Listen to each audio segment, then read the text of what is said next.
involved in any project 인터뷰도 녹화. that reassesses the impact here? Sorry. And I'm just curious if you are doing anything that has anything to do with Namjoon Heights. Well, not directly, but I think indirectly, all of us working in media culture, visual culture, indirectly are, working in the territory which he helped to define. And for example, looking at the installation downstairs, it's quite apparent that he kind of pioneered in the visual sphere something which today became much more common, right? Which is the artist remixing works of others, but also remixing himself. Right? Because his installation downstairs, he's really kind of remixing lots of different elements of his other works. Right? So using himself as a large database of content. And of course, with notions of remix and also the notion of database in art that really only became widely discussed in the visual sphere, not such a long time ago. So how about the entire era that he worked on, and the whole movement of conceptual art, also the development of technologies, especially video, and do they all add up to any part of what you're doing now? Or do you, in many ways, respond to those artistic movements of that time? Well, in my work, which I'm doing right now, which is a new book, I'm hoping to finish this year, called Information Aesthetics. One of the things I'm trying to do is to understand and to describe a kind of parallel history. On the one hand, the history there is artistic movements and ideas associated with them, let's say in the last 40 years, and at the same time, the parallel history which leads to contemporary digital culture. And these connections are not very well known or very well understood. Right? Like for example, around the same time when we have this beginning, we have this flurry of activity in contemporary art in the, let's say, early the mid-1960s, the beginning of new interactive works and happenings, and then leading up to installation. People like Ted Nelson invent the idea of hypertext, and in fact, the ideas which lead to modern graphical and style interaction with computer are also developed. And it's interesting to try to understand this as a kind of parallel history and what are the connections between these ideas. Another thing I'm interested to try to understand what exactly was so-called postmodernism in the first part of the 1980s. And we had not a lot of discussions about particular artists or filmmakers or designers supposedly doing works in the postmodern style. So what is connection to this and what really happened later? Totally digital technologies which made not only what these people were doing completely routine, but in fact I think allow contemporary generations of artists, designers, filmmakers, musicians to make remixes which are may more complex than people actually were doing 20 years ago. Okay, so some people say, well, what people are doing now is simply an extension of postmodernism, but I would actually suggest that postmodernism was simply a very particular stage, an early stage of something else which is only now beginning to appear. So I think there's kind of questions about the relationship between the history and the logics of digital technology over the last 40 years, and then what was happening in culture and art, very quite interesting and I think remain to be asked and answered. So is that part of the reason that you barely use the term postmodernism? Yes, it's on purpose. And you also Because mentioned the reason I don't use it, I don't think it actually explains anything. Because people saw certain things, and people said, well, we don't know what it is, but it's different from what we said before, so we're going to name these things, postmodernism. But to name something, to give something a label, is not the same thing as to explain it. So I think when people, like Frederick James and others 20 years ago started to talk about these new words, how we use quotations and they mix different styles, their intuitions were correct, but I actually don't think these people explained why this was happening, And in your book, you mentioned that the advent of software nearly initiated what people call postmodernism. Is that like a very, really important turning point in the history of art? Well, I wouldn't say it's exactly the advent of software, but I would say that I think this shifts in artistic and cultural logics are connected to the material changes and technological changes which affect art and culture. So, for example, when 20 years ago we started seeing these works, where people start quoting different styles and have a different relation to history. It was suggested that this was the first generations of artists, designers, and directors who got the official art education or film education, so we've seen lots of previous films and art. But we also started to use a kind of technology which actually allowed them, on a very practical level, to actually make this kind of remixes. For example, Richard Prince was very much influenced when he was working as a kind of operator in the New York Times using early kind of pre-Photoshop photographic equipment. And the fact that the video cassette and other recording technologies make available this kind of previous art and media history, people can actually literally quote from it. So for example, already around this time we have emergence of fan communities where fans start remixing certain elements of popular TV shows. But they can only do it because they were able to record these television shows and then make their own films. So I think, so for me, it's a kind of, you can have certain idea, but then you need to have certain material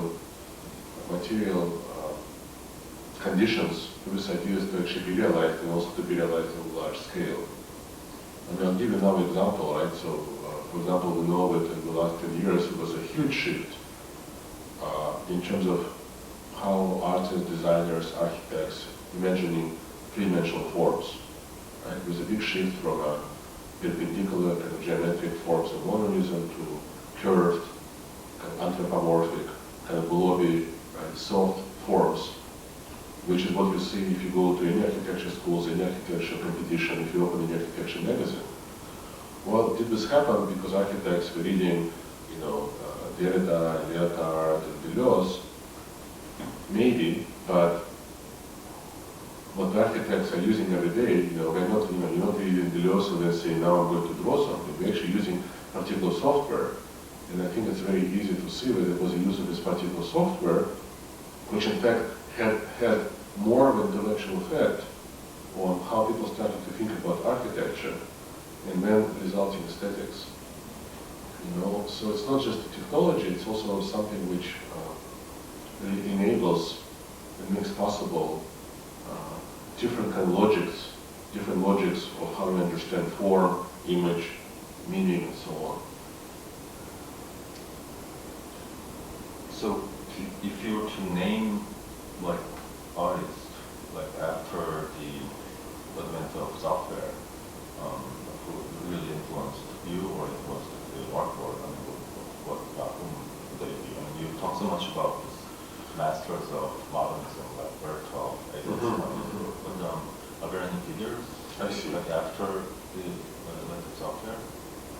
But by the advent of software, what period are we talking about? After that, the early 60s, yes. Yeah. Absolutely. In fact, well, we can talk about my artists whom I like or whom I don't like, or we can also talk about artists who are may be important if you kind of want to understand this intersection between the development of technology and the shift to computers in all areas of cultural production and other things which are happening in culture. So from that point of view, for example, the so-called artists associated with pop art, are very important, right? Because obviously these artists are starting to apply a different logic. It's a logic of translation, right? We're taking something which exists in one realm. It can be a photograph, it can be a film image, it can be something in a newspaper, and then we're translating it, right, into a different media, and really kind of creating works which are sort of this remixes, right, or quotes, right, from existing media. Something which, of course, 20 or actually 30 years later, the software makes completely kind of trivial, right? So somehow, but this logic is already, shows up within artistic works. Or, for example, when Andy Warhol, right, sort of makes his films, where he wants to completely, right, take away his kind of artistic subjectivity and simply turn the art into a kind of surveillance, right, a kind of mechanical recording, of reality, completely removing himself, from the process. In some ways, it prefigures the society of surveillance, right, the society of anonymous, billions of webcams which surround us now. Right? Or for example, then,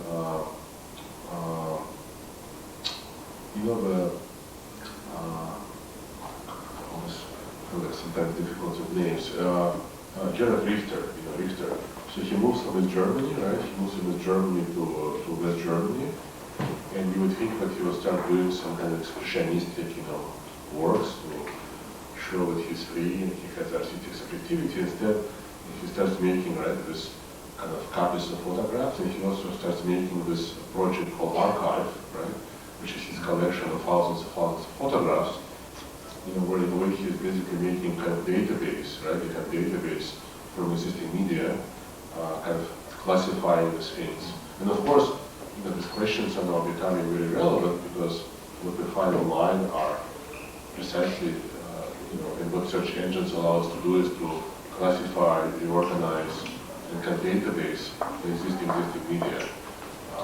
So I think what we find is certain processes, certain operations, which are now becoming completely routine and available to everybody, in fact have been explored by artists actually about 40 years ago.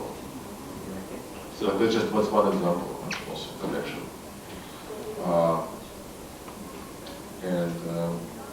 And then I myself, was actually also very much influenced, when I was young by a sort of video artist of the 1980s, like Bill Viola, Gary Hill, Bazookas, these kind of people also.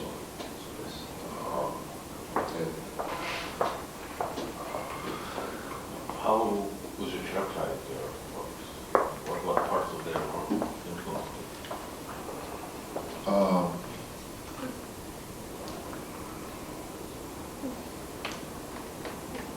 Well, I think the work is quite different, so I don't think it's simply the question of one particular idea, but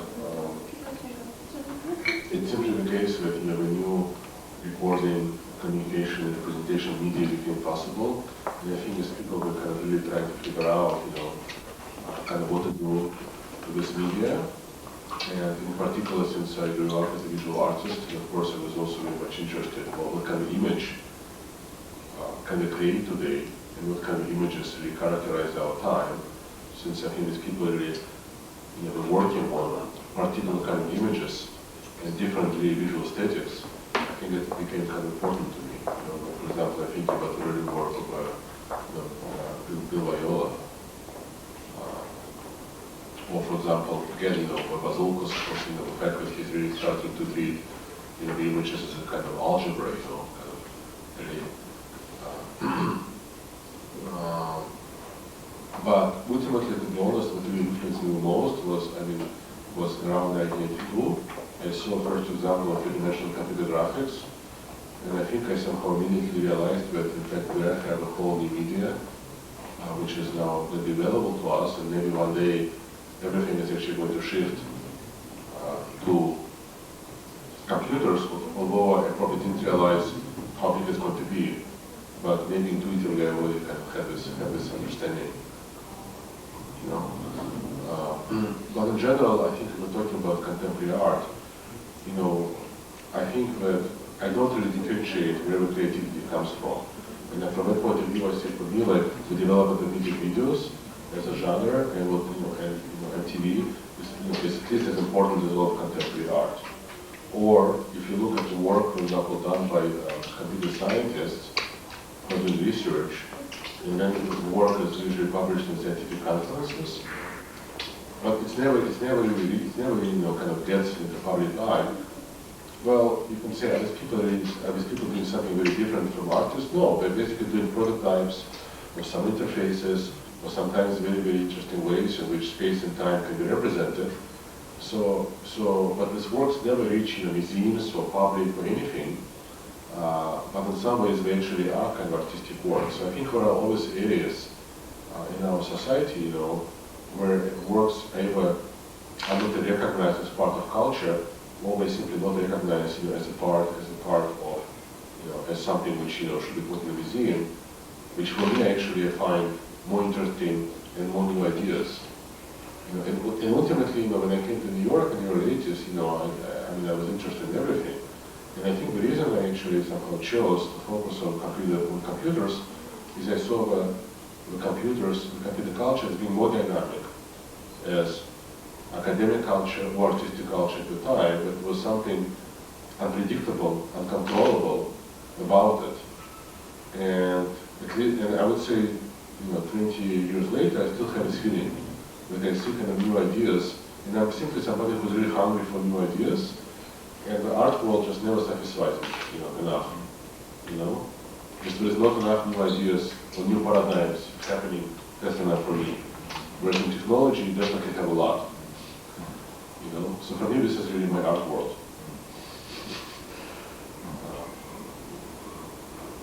In a way, that answers another question that I have. In your creative work, as well as in your writing, there seems to be a very strong sense of confidence in this modernist idea of progress. Even though you speak about and work about the postmodern conditions and the hypertext and the virtuality, and there's at the same time this ideal notion of changes and progress. Can you give me an example? Like we just talked about the possibilities of opening up new ideas. Yes. And that I think in many different ways you convince me as the reader to truly believe in this new forms of ideas, and that the new media really gives new modes of thinking. So they are not just different images and new spectacle. They have more to do with the new ways of thinking about our culture and life and civilization. Right. No, I think you're absolutely right. So there's definitely a notion which I think it's maybe larger than modernism. I think it's actually the bottom-line notion that there is a kind of development in time, that the time is not simply cyclical, that there is a kind of historicity, and there is past, present, and the future. And I guess that is something I guess I'm part of this paradigm. But I do think that this is way larger. I think this idea is larger than simply kind of modernist idea of new. But I also want to say that I think when we say that this is a modernist idea of new, I think we're being a little bit cynical. Because what happened is that I think we have to maybe connect it to the development of a kind of capitalist consumer society, which itself goes through different stages, right? And you can say it begins in the 1890s, it begins in the 1920s, it begins in the 1950s, but ultimately it's the different stages of consumer society. And I think what happens is that supposedly, right, around the time, people say, well, the modernist ideas are new, get exhausted, and now we're just going to remix things and repeat things. Let's say maybe 1960s, and people would say this is like in a way that modernism kind of begins to end. But what's interesting, this is exactly the moment when the kind of really modern consumer society, which is really based on the fact that you have to buy new things. You have to buy today things. Maybe it is, the house, the lifestyle, the identity, the fashion, it really takes form. And for example, this famous article by Roland Barthes, from the mid-50s, he's really reacting to the emergence of this new consumption, right, in France. And of course, it maybe happens first in America, and then also, I think reaches, Europe and Asia, by the 60s. And so basically the whole modern consumption economy is absolutely based on the idea of new and the idea of replacement, and we have to have new things all the time. And also, modern kind of knowledge, again, whatever you want to call it, information society, knowledge society, network society, is also based on the idea of innovation, the idea of creativity, right? It's not, if you're a company, right, I mean, you go to a bookstore, you look at those management books, right? It's all about innovation, creativity, new ways that if you're not changing, the competition, will eat you. So somehow this idea of innovation and new, they seem to be, it's not just something which was specific to modernism. We actually completely, I think, built into this economical and kind of social foundations and models of contemporary society, much more, right, much more, when in fact they were, in a way they're much more important today than I think were important to industrial society, where you have a kind of industrial process and you don't really change things too quickly. But the contemporary society, it's all about just constant changes, which of course have to do also with economic globalization, etc., etc. So on the one hand, we can say, well, this idea of progress and this idea of new, it's an old-fashioned, but this is basically what makes contemporary world run in a much stronger way. So we have to think somehow remember that. But it's not just modernism; it's didn't finish. And in some ways, when the artists were constantly inventing new forms, maybe in some ways we were kind of prefiguring, right, what actually now happens in the realms of other areas and the realms of the economy. When every company has to be like a modernist artist, you have to invent new forms, new products, new ways to market them, always, always in competition with everything. So your projects are so much about the future, while you define the past media in relation to the new media. I mean, in many ways you speculate how the art is going to be in the future. And do you, how optimistic are you, or how skeptical are you about advancement in technology? Yeah. Well, I wouldn't say that my works are about the future. Actually, my works, I think, are about the present. I think my works are about the present, but trying to look at the present from a point of view of the future. So for example, in 1994, I made this project called Little Movies, which, as far as I know, but it doesn't really matter, was maybe the first film project done for a web. And it was a little bit into the future because I actually knew that I couldn't put it online until 2 years later. But if you actually look at the content of the project, it says, well, in fact, what we're experiencing now, it's simply yet another moment when, when the moving images become available in new media, where it happened with, beginning of cinema in the early 1890s, where it's happening now once again with moving images coming to the mobile media of cell phones. And it will probably happen over and over. So in fact, I was, as opposed to celebrating, the news of this moment, I was actually trying to point out that this is, it's about repetition, and it's about something which already could have happened before. But maybe at this particular moment, it's just simply working in a little bit different way. So I think what's really important for me is not the future, but in fact it's a really continuity, and really try to understand the present as something which continues the past. And one example of it is, when people think about the media, they really think of it as a communication media. They say, phones, and internet, and chat.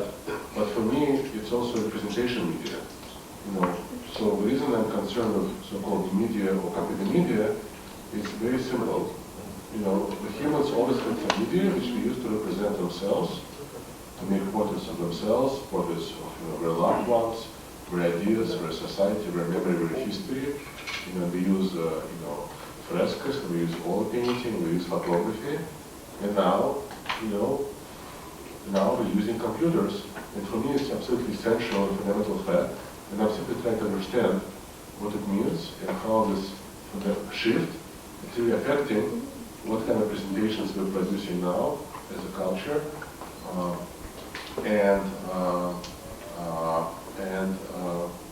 you know, so I'm simply trying to understand that, you know.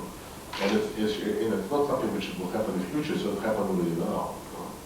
And for example, this example which I gave you of architecture, it actually shows you how in some cultural areas it already had huge shifts.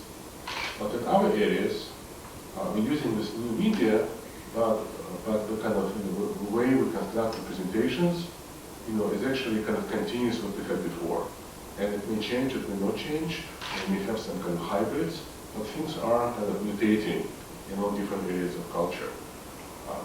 Simply because of use of software, because of use of this machine, and how this machine was designed, and how it was conceived, in fact, 40 years ago. So your current project, South Cinema, it's so much about new ideas, new mode of presentation. Good. But, it's very tempting to talk about it in terms of the structure and form. But what really strikes me is also the story. It's a very powerful set of stories. And I've only seen this 3 versions that you have DVD, and they seem to be so integrated in many ways into the form, the images, the multiple layers. So can you talk a little bit about the stories and where do they come from? Yeah. Well, first of all, thank you so much for talking about it and also for mentioning the content.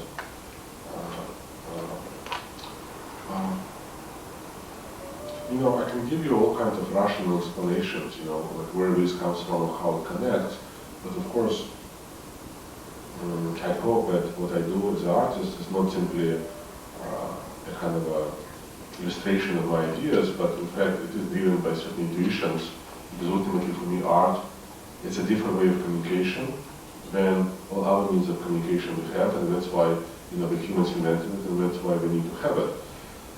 It's just a different way of communicating.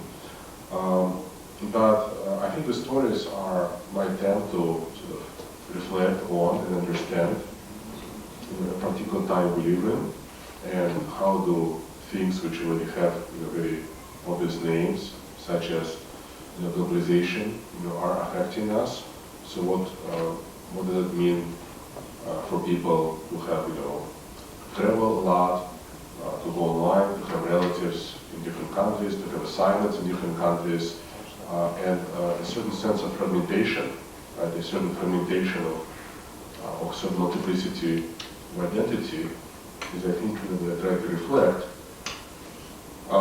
And I think when I so the first story, you know, this Texas was actually written in '97, before I even started to, you know, years before I started to work, right, on the project. And I think later when I started to work on the project, maybe I was simply trying to find a visual form, right, to communicate the same idea, right?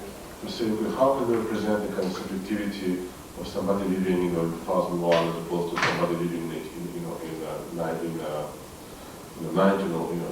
or 1801, and you know, so I think maybe the content of the story and how things are put together is my way to try to do it. So maybe with the whole technological infrastructure, the things are created, maybe it's simply an attempt to also find some kind of visual form to do it, to kind of visually illustrate the same, not necessarily, you know, multiple identities, because it's a cliché, but a certain coexistence, a kind of coexistence of these different options and different possibilities and different experiences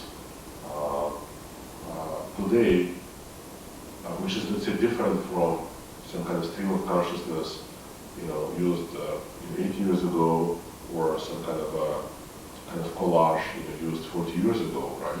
Again, how does the artistic form can reflect the changing psychology, changing kind of subjectivity? And maybe that's what I was trying to do, and that's why maybe there is some kind of connection between form and content. So both are trying to do kind of the same thing. Thank you. 요즘 그거 하시고 사진 찍고 어떻게 이거는 continue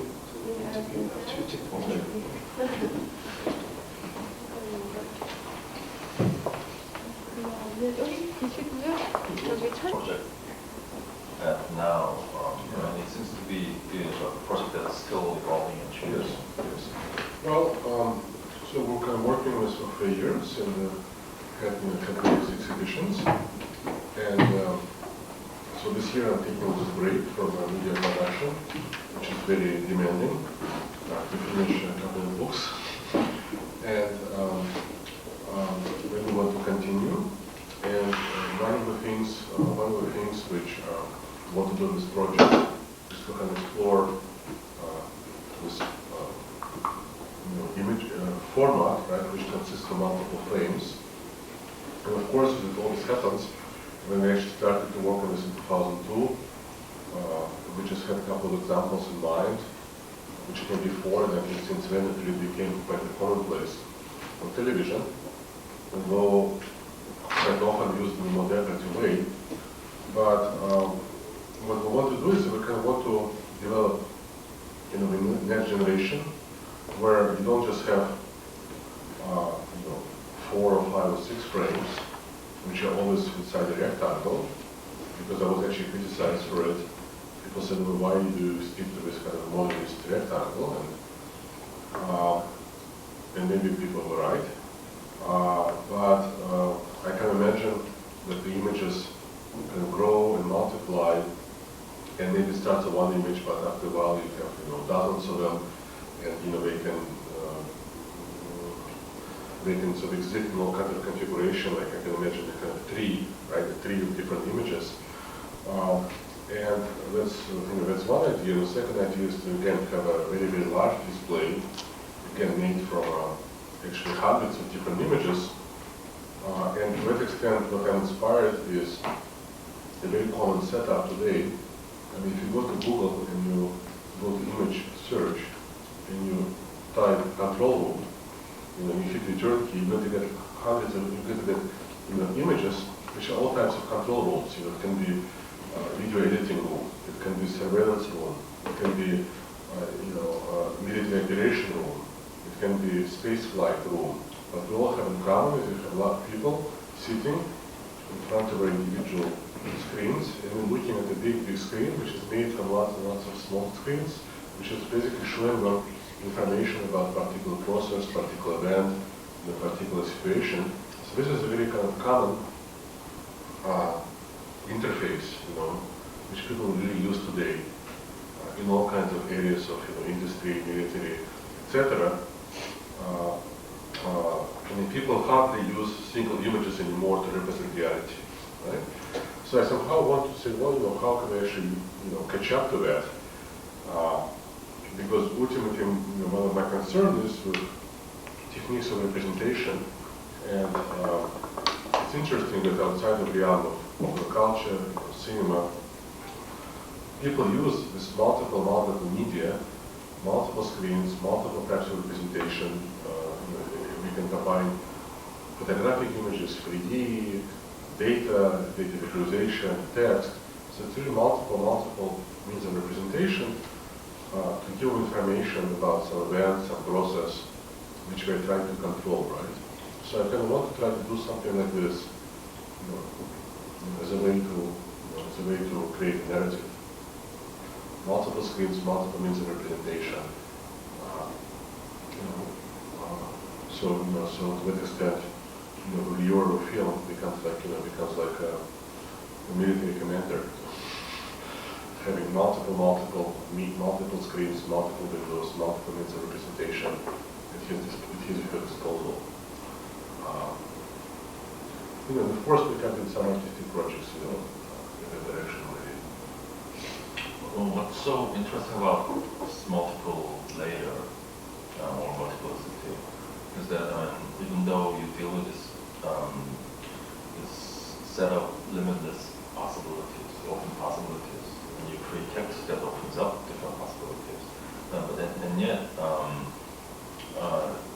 in many ways, your text reminded me of the formats text, and which almost did the same thing, but there were points at which all these possibilities are no longer available. So in your stories, there's this really intriguing sense of this impending doom, or a point at which these possibilities are closed permanently. It's finite, it's closure. Is that a part of your current theme? We talk about this in class, and really, yeah, Interesting.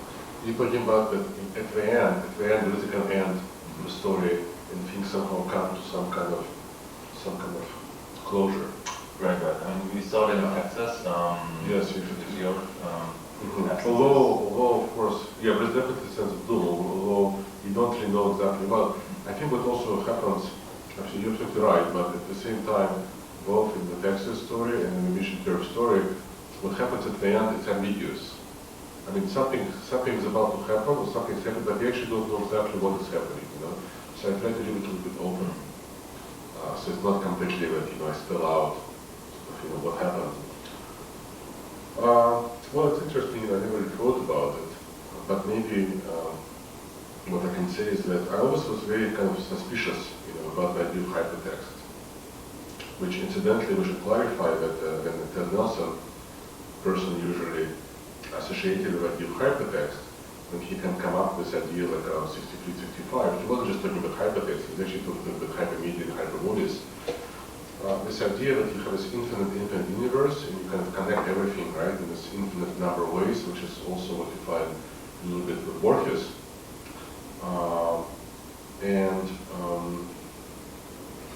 Like there was always something about it which I could never get excited about it, as an artist or as a critic. I think what I try to do with cinema, it's a different structure where I kind of think of it as like imagine you have a let's say like a water, right? It's coming from coming down, and you have some kind of filter, and at some point you make the filter really small, so water is always just goes like this. Another point, maybe you put some kind of surface with lots of holes, so water can go lots of different directions. And what you do, you kind of control how wide or how narrow, how many or how few possibilities you have at each moment. So with a kind of direction, right, with a kind of path, but how many or how few things are possible at each moment, it kind of varies. And this is what I think we try to do with some cinema, when, for example, Mission to Earth.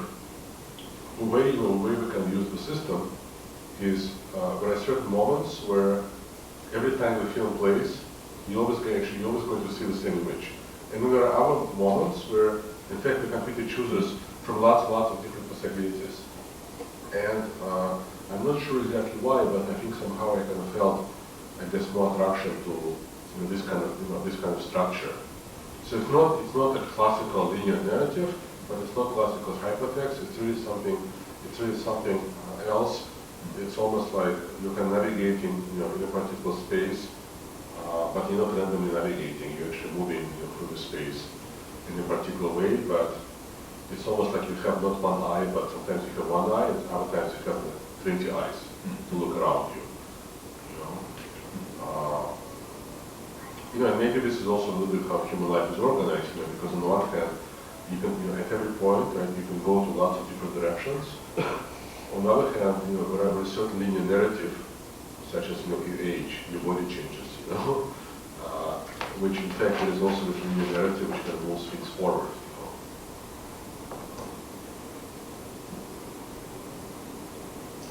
So, like, in this kind of thinking, are you in any ways nostalgic towards the great period of avant-garde?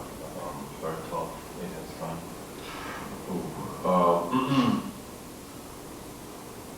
Well, maybe this article which was published in '99, which is in fact became the basis of this book, which I'm now trying to complete, called, the article is called Avant-Garde Software, and the book is actually called in first stages, but the idea of this article still becomes the basis of one part of books. And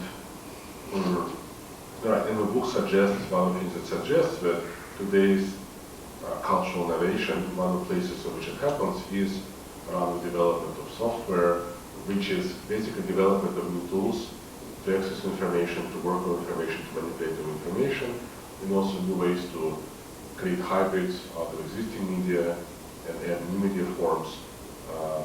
And I think what we have is a certain democratization of avant-garde, that we no longer have individuals, we have research laboratories, we have institutes, there is much more communication, right? It's not that you have one person who invents something, everybody follows, but usually something gets invented in 5 different or 20 different places, and these things get reported. So when we're talking about students, when we're talking about conference where people from like Microsoft, China, Microsoft Cambridge, and Microsoft, Palo Alto presenting something, or you have students who are inventing something. I think this avant-garde activity, but it happens in a much more democratic way, where you have many more people who are involved in this, because in some ways, these tools are available, and it's a little bit more difficult to talk about this kind of heroic individuals. But I think what I'm nostalgic is, it's not that people today are less creative, but I think what I'm nostalgic for, maybe, is a political context, right? Because there was this larger context in which people were inventing these things, and maybe this political context was giving them a particular dimension to their work, which we don't have. There was this notion that we can liberate humankind and somehow have some kind of better social system. Well, it didn't really quite work out. And but I think that this spirit, right, the spirit of possibilities, is what gave people in the 1920s and people in the 1960s. It just made people more creative, right? For example, if you look at the post-war culture, like if you take the same person and put this person into 1950, and then you take the same person and put him like in 1968, he'll just be more creative in 1968, just because this is something was going on. And I think, unfortunately, we live in our generations, live with a very conservative, as we know, political moment, right? Things have to be slowly getting more conservative after, let's say, 1968, more and more. And I think it really limits to how creative it can be.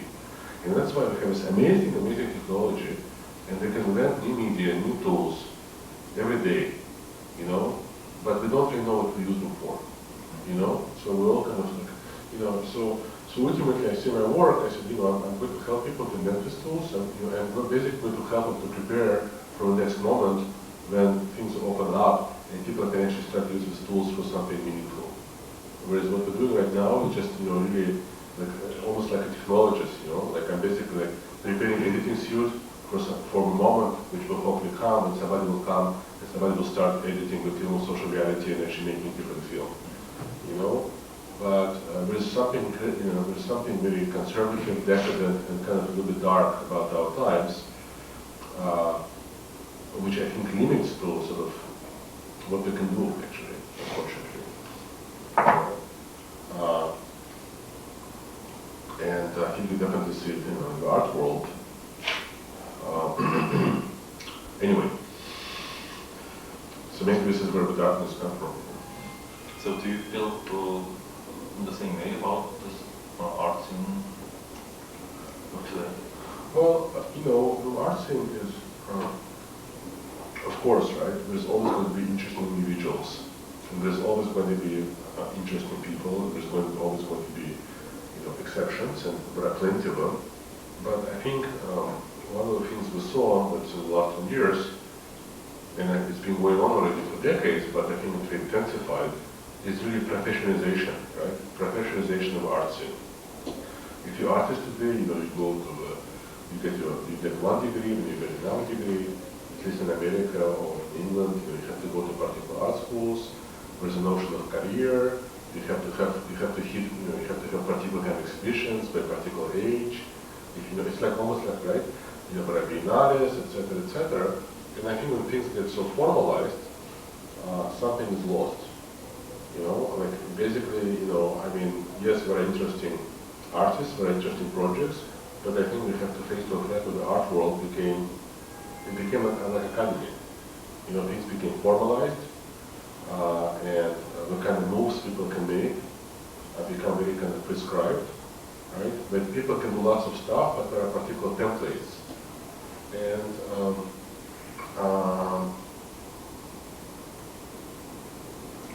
and I think this is a little bit problematic,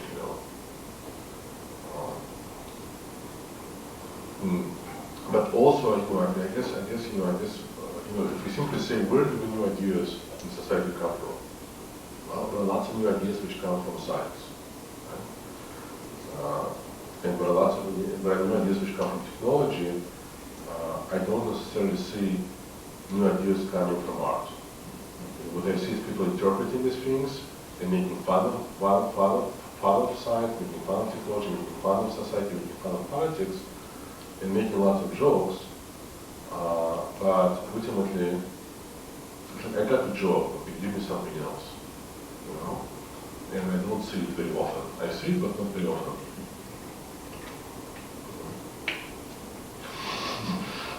So how about this whole promise of cinema to become universal that you talked about a minute ago? This idea of cinema as cultural Esperanto. Yeah, well, it was not my idea, it was an idea which was very popular in the 1910s, 1920s, right? So it was not my idea. Do you think cinema responds to or fulfill, at least partially, that whole promise? Well, in a certain way, cinema has become, right, visual Esperanto. Like, I think everybody understands the language of sort of narrative cinema, and really it's used in cinema and television. So in some ways it did happen. I think the sort of cinema is indirectly a response to that, but what it responds is the new kind of Esperanto, which really got established in the 1980s and 1990s, which is the Esperanto of a human-computer interface, right? The way that basically everybody uses today pretty much when you use computers as a graphical user interface, which was invented at Xerox PARC in the 70s and then commercialized by Apple in the 1980s and then slowly became the standard. So today, like 20 years ago, you actually have a variety, but today, we have Unix or Microsoft or Macintosh. We all use pretty much the same interface, which did become a kind of Esperanto. And many people would say it's a kind of dangerous because it always limits cultural variability. So what happens in cinema, what happens in cinema is that in a way, like I'm using this notion with multiple kind of windows, as a starting point for the layouts which we use in cinema. So in the indirect way, I'm kind of responding to this idea of Esperanto, which is simply to say there are particular conventions which become like very, very universal and very much taken for granted. Right? Just as a book, a particular way which is organized in the West, right? A bound book became also a kind of convention by the 17th century, but we have lots of other ways in which text was organized. So it's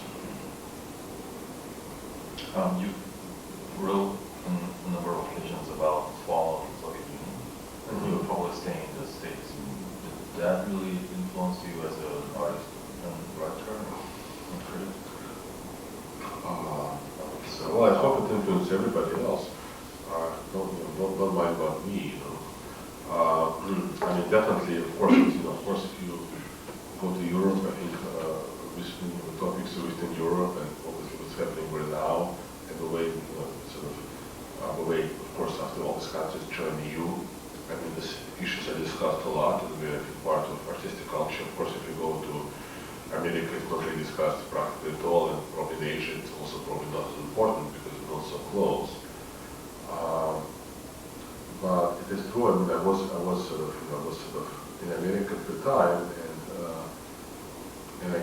also, in some ways, I can regret that I wasn't around.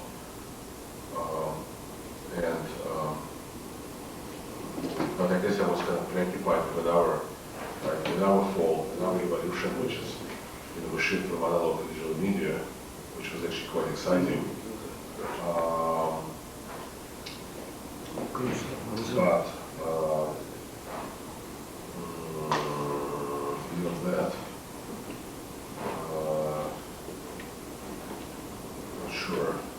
not sure how to answer actually. I'm not sure. I don't think I have a direct answer. No definite answer.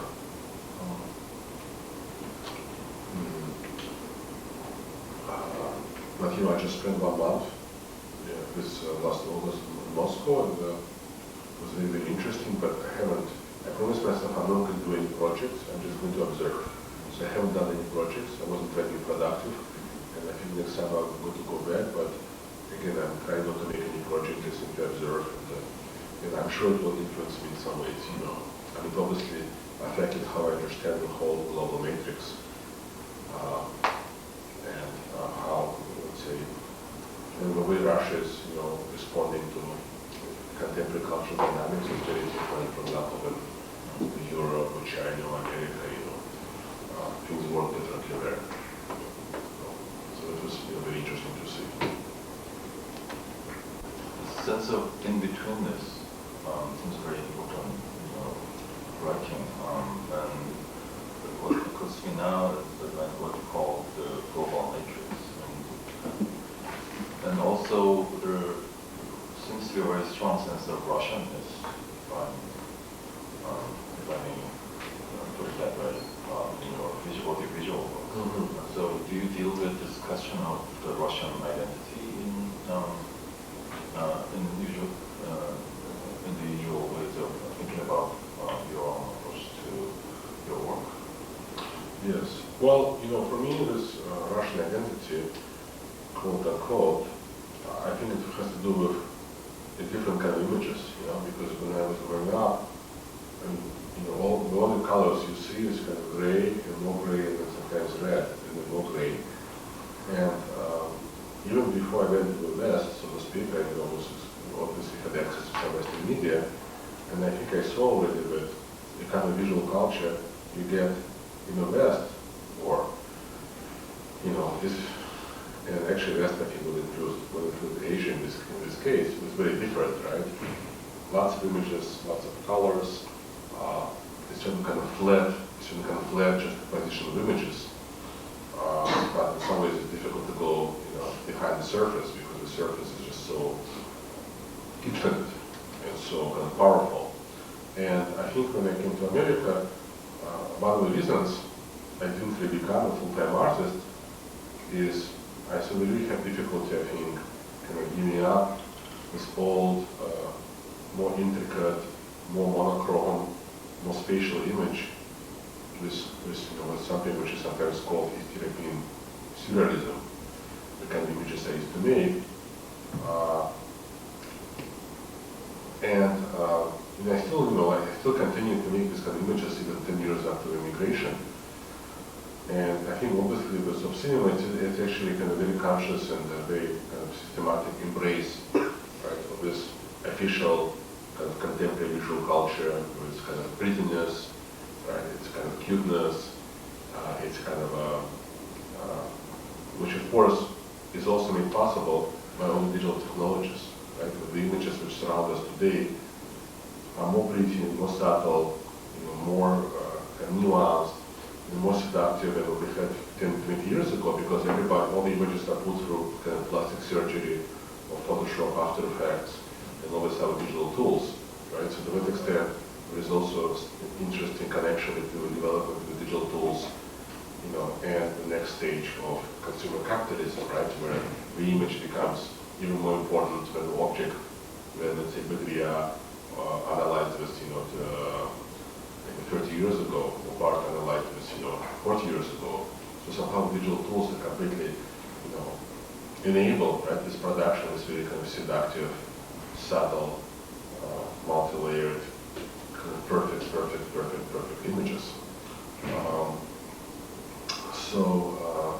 So to that extent, I guess, so cinema represents, you know, the kind of triangle of West or East.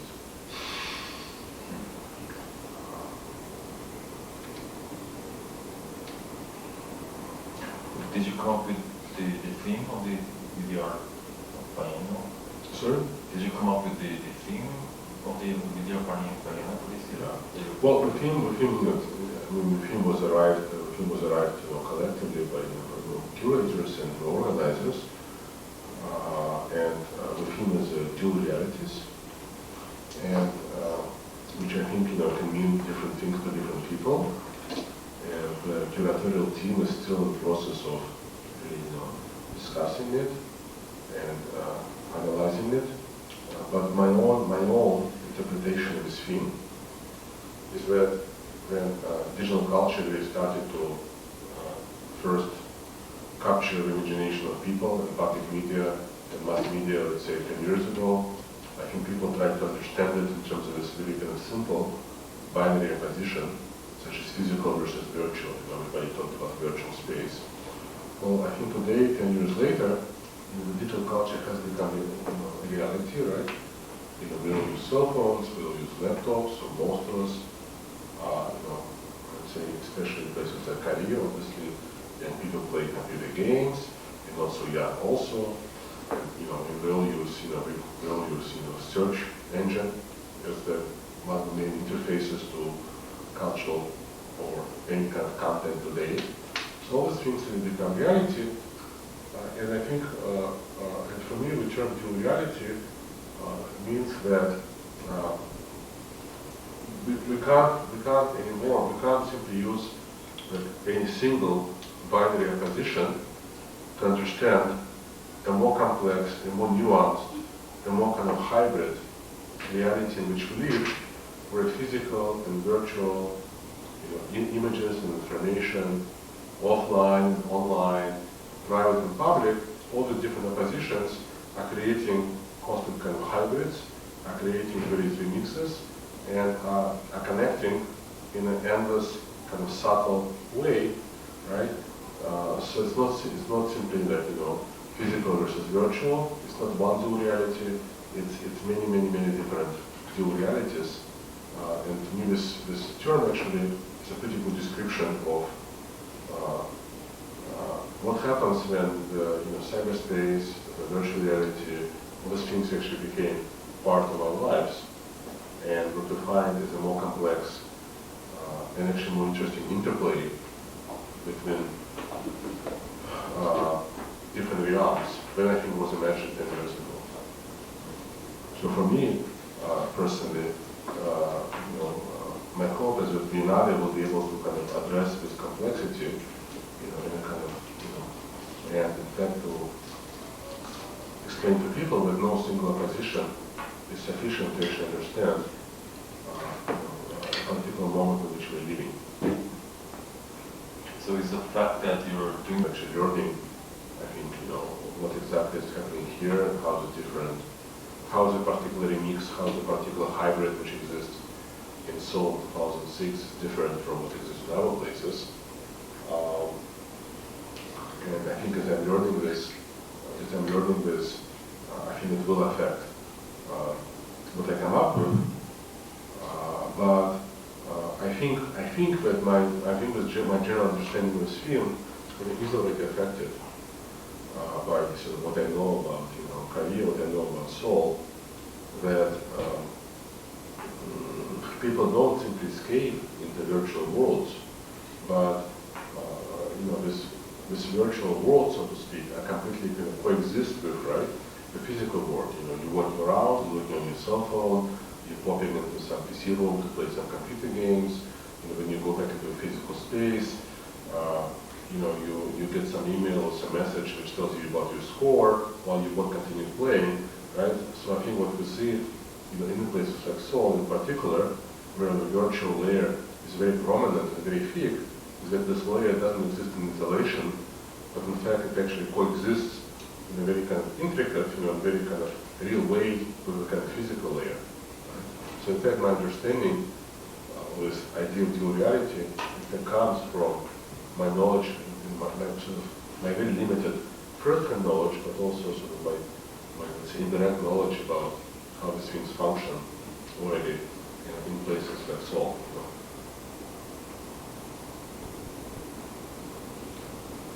그 비엔날레에 대해서 더 suppose I'm pretty much done with all my questions.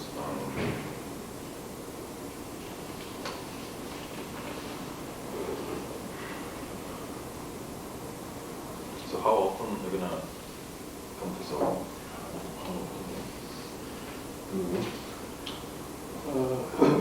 We're scheduled to invite him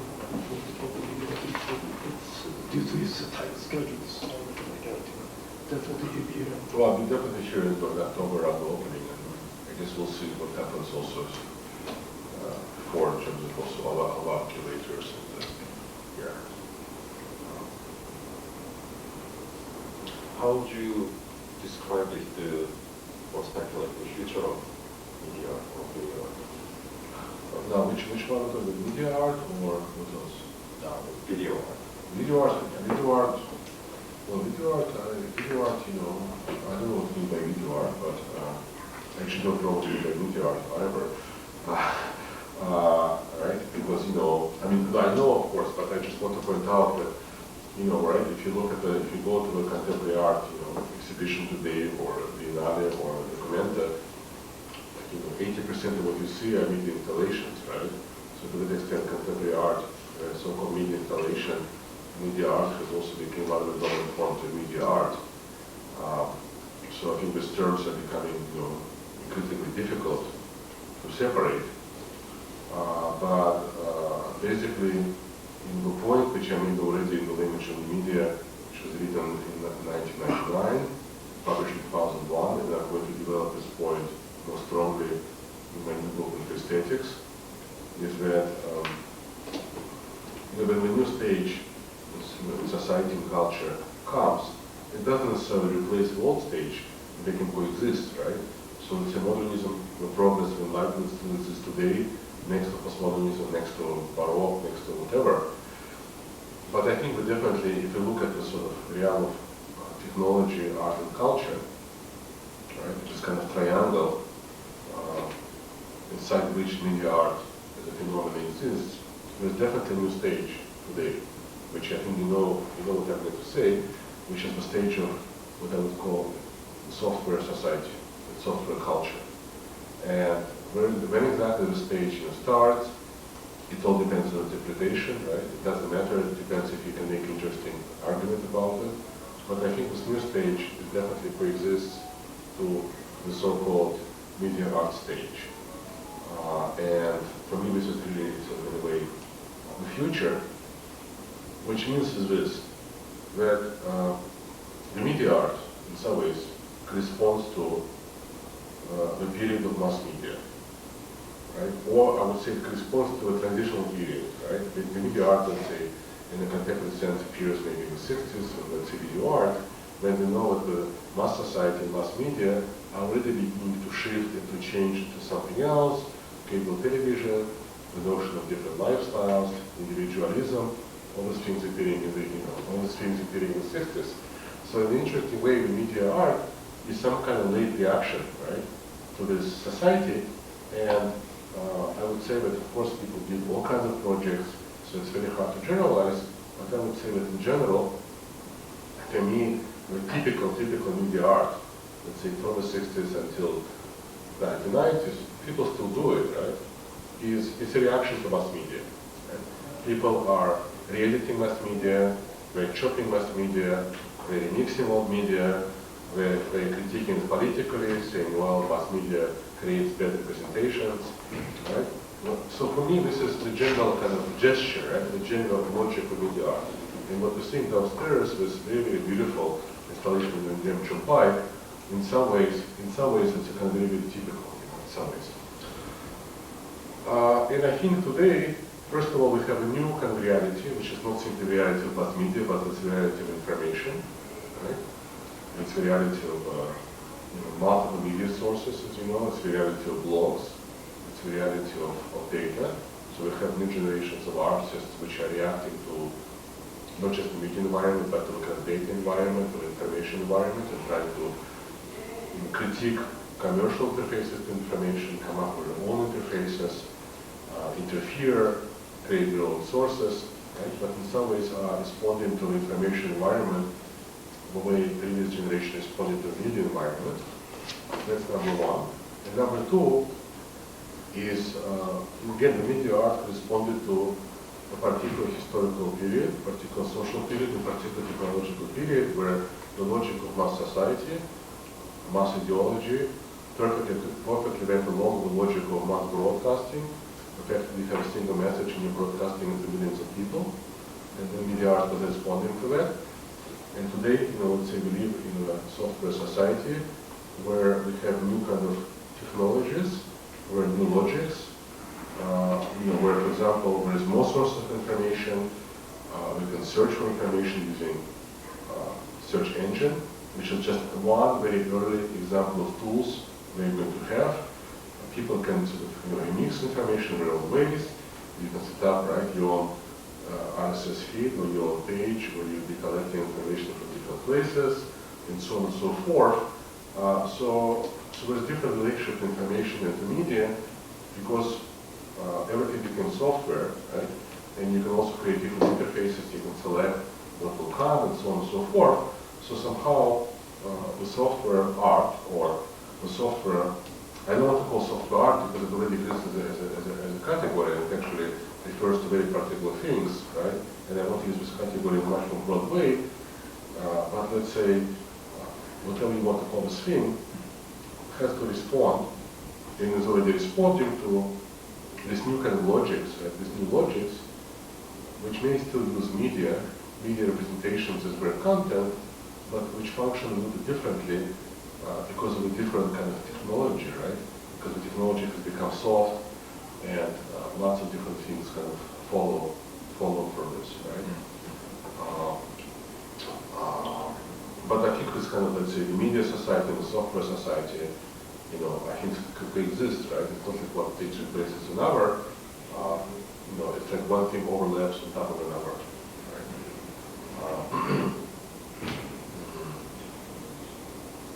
But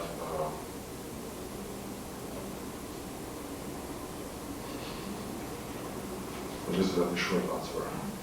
And to give you a long answer, trying to finish it is like 400-page book. We're trying to explain this. It actually takes a little bit longer to explain. There's lots of little details. I better not ask about the expanded image then. Expanded image, yes. Expanded image. Well, the expanded image is, so there was this famous book published by Jean Youngblood, a kind of cultural critic in 1970, I think it was 71, Expanded Cinema, which is remarkably the only book published about this amazing kind of cultural development of the 1960s, right? All kinds of experiments, people experimenting with new types of cinematic formats, new types of images, new types of displays, and etc., etc. So I basically wanted to collect the various articles which I've written and add some more over the last 5 years or 6 years, which deal with new dimensions of visual culture, which I think have become very, very important, or on their way to become important, which haven't been really so far addressed by cultural critics. Because I think that in the last 15 years, we haven't just lived through one digital revolution, we lived through about 30 of them, and only 4 or 5 have been actually noticed. I'm not even talking about just noticed. So I simply want to bring people's attention to the number of our transformations which happened in the realm of the image in the last 10 years. And this is what, and I think this metaphor of expansion, I think the metaphor is a bit limited, but I think we can do okay job as a kind of, as a kind of meta-category to talk about these new dimensions, And now that you have a mental distance to what you have already accomplished, what does self-cinema really mean to you? I mean, you definitely had your intentions and purpose in executing the project, but now that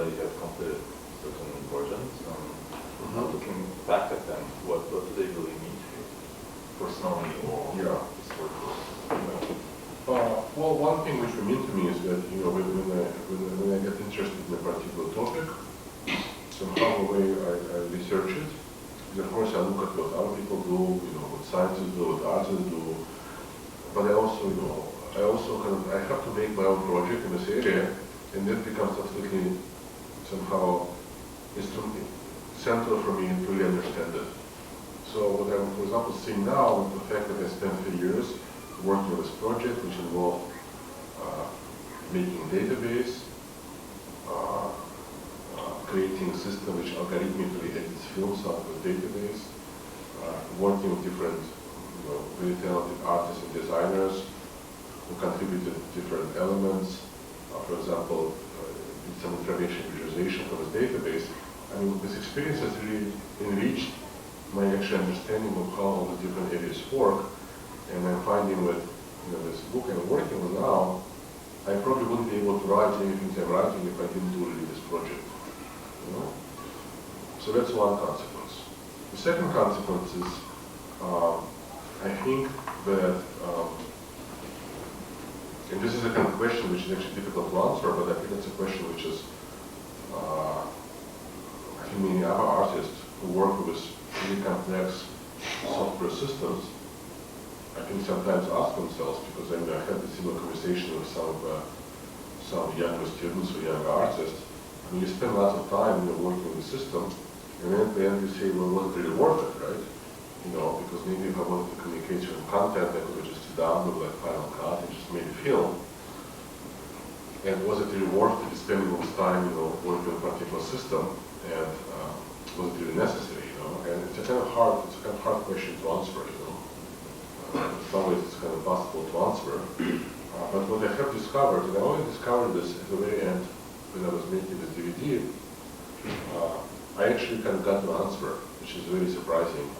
So I was, you know, preparing some data for the DVD, and at some point, you know, the software didn't work for whatever reason. I said, okay, well, I've been working with this project now for 3 years, so I should be able to sit down and edit some sequences in the style of software.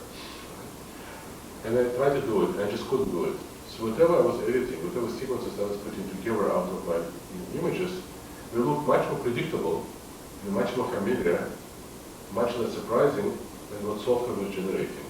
So when I realized that in fact it was actually worth it to spend all this time, because even though, you know, we program the software, we asked it to do particular things.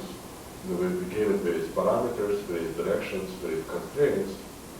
The way all these parameters, constraints, images, content started to interact, you know, at the end what the software was generating, the particular editing decisions it was making, was something I could not duplicate it myself.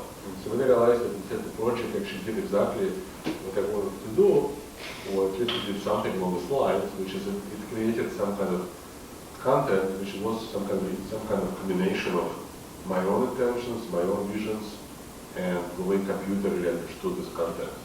So when I couldn't really emulate the software, I realized that in fact that was the reason why we had to use it. You know? But it only came as a kind of almost as an accident to realization, because sometimes it was very, very frustrating. You say, oh my God, I spent all this time. You know? I could have made like tons of films by myself already. You know? Well, you're probably very tired of talking. Okay.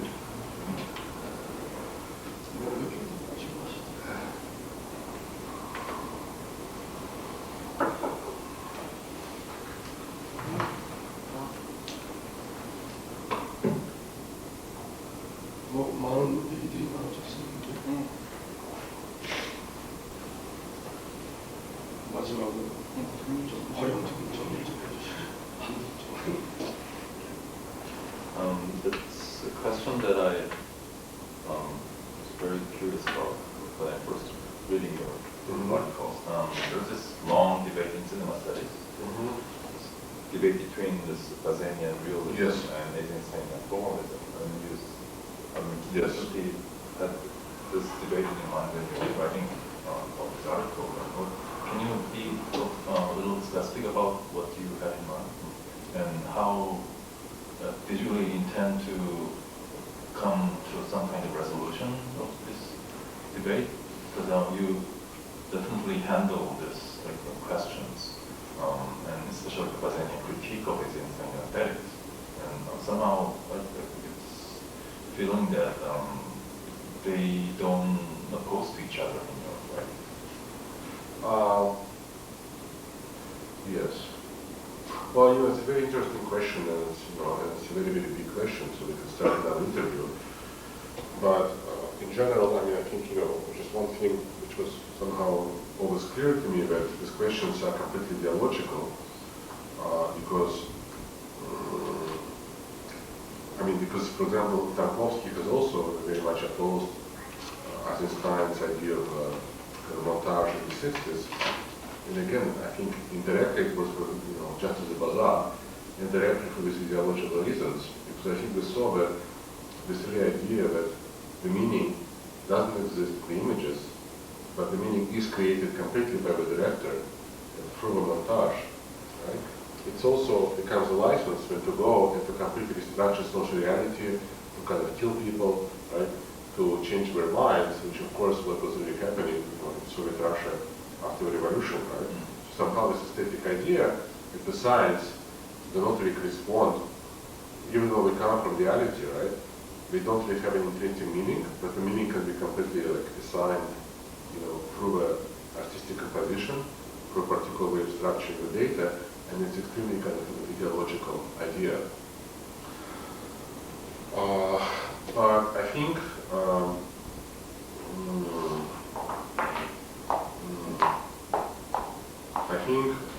and then of course in the Bazan and I think other people come up with opposing idea that somehow if you have a cinematic recording, cinematic image of reality, somehow reality already exists, right, in this image.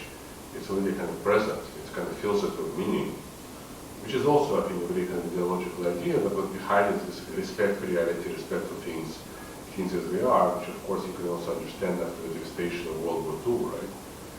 Just this excitement that, there is earth and there's milk and there's, sky and there's, earth and all these other things.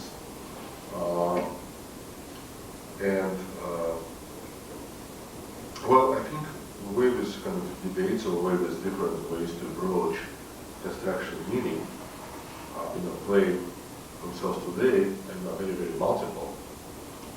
But just to point out one particular thing, that this, but in the 20th century, right, until recently, the main way to sort of create detailed recordings, right, detailed recordings of reality was through this lens-based technology, right? So photographs, you have cinema, video, and while these recordings can also function as some kind of artistic sites, we also have a similar documentary, right? Just documentary capacity. It's like this, capture reality, right? But today, both in the scientific realm, in the industrial realm, in the military realm, but also in the artistic realm, people use a variety of different ways to capture reality and then manipulate it. And I'll give you some very, very simple example.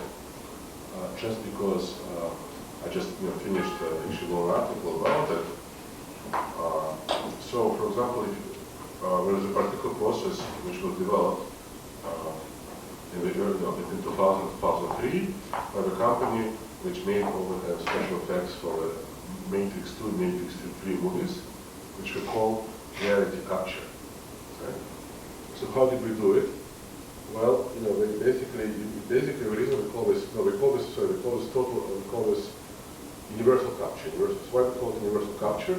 Well, basically the idea is that you don't just simply record something on film. You basically go to a particular place and you capture everything you can capture about this place. So, for example, if you want to create some kind of simulation or virtual representation of an actor, first you create some dimensional scan, and then you have a geometric model. And then you're going to also capture, and then you're going to have this actor sit and basically make different sequences and pronounce different words and turn the head. And you're going to record all this using like 5 different cameras. And then you're going to have a separate recording, very high resolution recording of like the kind of the texture of skin. So you're going to capture everything you can about a particular place, and then you're going to fuse all the different data in the computer, and the result is that you're basically going to have a three-dimensional head. You're going to have a sequence, right, with three-dimensional heads, with all these maps, all this color information, all this reflectance information mapped onto it, you know, like a series of talking dolls, and you put it in the library, and then this is what the film director is using then to create all the scenes, right? So what you're creating is something which is, on the one hand, it has much more of reality in it than, let's say, Bazin would have imagined, right? Because it actually comes from this samples of reality, right? You record the shape, you record the color, you record the reflectance, but then, because you recreated all the digital model, it has a degree of, you can manipulate it in a way in which it was never possible to kind of manipulate, right? A photographic image. So what you have is something very paradoxical, right? Something which is, you know, you're very, very respectful to reality, right? You capture everything you can, you create this very precise simulation, but because the simulation is digital, you can then manipulate it in a much more, in a kind of very Einsteinian way, in a very, very, in a way, way beyond Einstein, right? So somehow you basically combine Bazin and Einstein, but really kind of in a kind of hyper-fashion, you know, right? Your presentation has more reality than Bazin can ever imagine, and it also has more, it can also be manipulated in a much more drastic way than Einstein could ever imagine. Because, for example, like if you have this three-dimensional head, right? Well, I can basically like, I can light it in different ways. I can put the camera here and there, right? Which is absolutely kind of incredible. So this argument is continuing to replay, but actually in a kind of almost like a different plane. You know? So in dealing with this very academic issues and your hands-on experiences, your practical knowledge play a very important role. For me, yes. So do you find it very easy to go back and forth between the artist and the critic? No? It's very difficult. That's why I don't do it often. Yeah, difficult. So what is exactly the difficulty?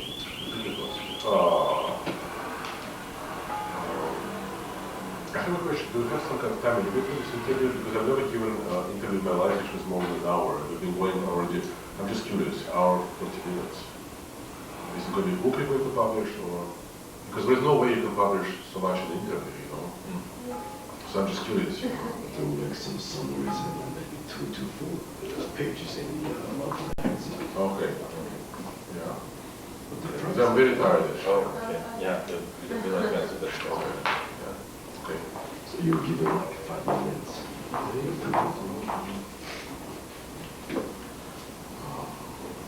막상 최소한 그 몇 페이지는 제공해야 돼.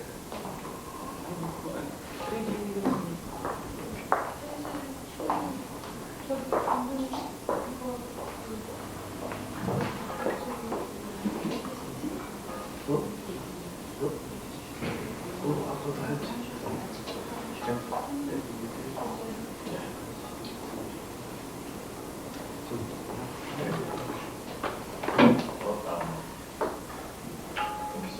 Okay, sorry, but I think you actually have more than enough Yeah. material for which you could sample. Yeah. Okay. 또뭐 조금 보충해서 보면서 이메일을 또 하실 수 있습니다. Thank you. 이렇게 뭐라고 했지? 이렇게 20 minutes rest. Okay.